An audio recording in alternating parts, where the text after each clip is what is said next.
Thank you very much. Now, Gordon Brown was part of the last-ditch effort to persuade Scots to reject independence 3 years ago, and today he offered an alternative proposal to another referendum that he calls the Scottish Patriotic Way. The former Prime Minister says that powers repatriated from Brussels should go to Edinburgh and not to London. Well, joining us from Liverpool is an expert in constitutional law, Dr. Michael Gordon. Dr. Gordon, thanks very much. Let's start with these repatriated powers. Is it possible for them to go back to not just Scotland, but he was talking about the four nations after leaving the EU? Yeah, absolutely. Yes, it's certainly possible. The model that Gordon Brown has outlined today could be introduced as the UK exits the European Union, and the substantive powers that are currently covered by EU competencies that are of particular importance perhaps to Scotland and, as you say, Wales, Northern Ireland as well, potentially, could be repatriated or devolved out to the institutions in Scotland, Wales and Northern Ireland. The model he proposes is certainly a possible one. I suppose the question is, these debates aren't necessarily new ones. They're given a new intensity, I think, by Brexit. And then there will be a real question about whether this third way, as he calls it, is one that will sort of attract wider support from the UK government, for example, or the SNP indeed in Scotland. Do the SNP have a point? They claimed when I spoke to them a while ago that a lot of these things are things that should come Scotland's way under law anyway.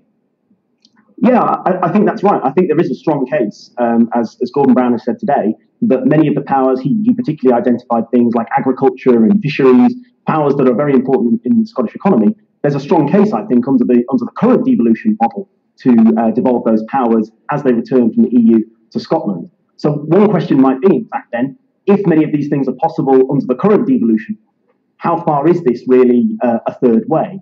Gordon Brown talks about this being federalism or perhaps home rule for the UK, but then that raises in itself potentially quite a lot of difficulties in relation to how you structure such a model, how you accommodate England within it in particular, bearing in mind the size of England. So there are a range of questions about the model, even though there might be a strong case for those powers, the substantive powers, to be devolved after we exit the EU. Indeed. He mentioned jobs, trade, imports, exports would all be far worse for Scotland if they went independent. 50 billion worth of trade with the UK compared to 12 billion with the EU. A lot of people will just say this is Project Fear rearing its head again. Is he right? Well, perhaps people will say that. I mean, I suppose one of the issues that's particularly interesting that he's discussed today that relates to that is discussion of giving the Scottish Government and Parliament perhaps treaty-making powers. And I suppose one issue that will be raised and need to be considered there is how far those treaty-making powers could be used to engage in the single market and deal with all those issues that you mentioned. Whether Scotland could, in fact, rejoin the single market while remaining in some way part of the UK. I think it's very difficult to see how Scotland could be a member of both the EU single market and a UK single market at the same time. So perhaps some of those treaty-making powers might be limited in what they could achieve. He was calling for total cooperation between the nations of the UK after Brexit. London does hold a lot of power at the moment. What do you think the future is? I mean, constitutionally, we're in a bit of a crisis anyway at the moment, but is this the start of the breakup of the UK in terms of where power is held?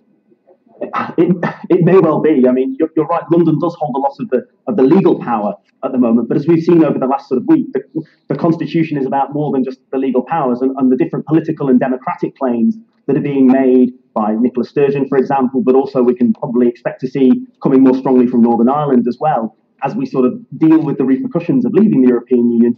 I mean, the constitution of the UK could change very dramatically as well. And I think Gordon Brown's proposed model is seems like an attempt to try and capture the best aspects, as he sees it, of the current model, but whether in fact there's broader support from say, the nationalist parties or indeed the UK government, whether they would want to agree to sort of locking in the UK constitution into some sort of federal structure now is not clear. So, I mean, the possibilities for the future over the coming years are immense, and it would be very interesting to see if it does lead to the breakup of the UK. I mean, the change of leaving the EU is going to have a profound effect on the state. I think that's very clear. And just quickly, it wouldn't quite work the same federal system in terms of Scotland, Northern Ireland, Wales. The English regions, it would be more difficult, wouldn't it? I think that's right, yeah. And I think that's one of the real problems with the idea of a federal model for the UK across the board. It may work for Scotland and it may work for Northern Ireland and Wales, But England, in demographic terms, dominates the Union. It's a huge percentage of the population, around 85, 86%.